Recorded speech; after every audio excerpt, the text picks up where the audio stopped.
Mi sada idemo na našu omiljenu igricu, a to je ili ili.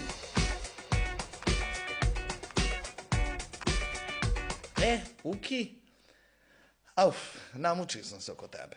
Iskren da budem. Tražio sam jaka imena naše estrade, velika imena naše estrade. Sa nekima si dobar, sa nekima si možda manje dobar. Pa da krenemo redom. Snežana Đurišić ili Zorica Bruncek? I zašto? Ne prihvatam diplomatski odgovor.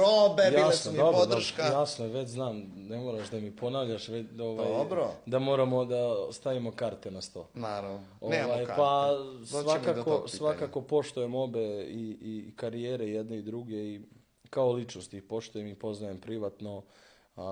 Nekako sam možda bliži sa Snežanom. Tu mi je bliža nekako u srcu, eto. Tako da bi nju izabrao. Dobro.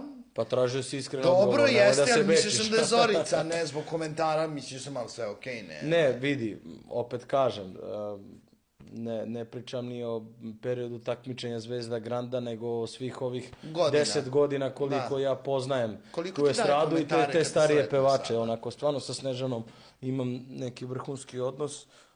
Naravno, sa Zoricom se jako poštujem i stvarno kad se god sretnemo, ona žena onako ukaže meni neko preću poštovanja, a ja njoj naravno ogromno, kao toliko i Zvezdi, ali opet kažem, Snežana nam je nekako bliža srcu, ovo nije uopšte vezano za karijere, nego moje lično mišljenje.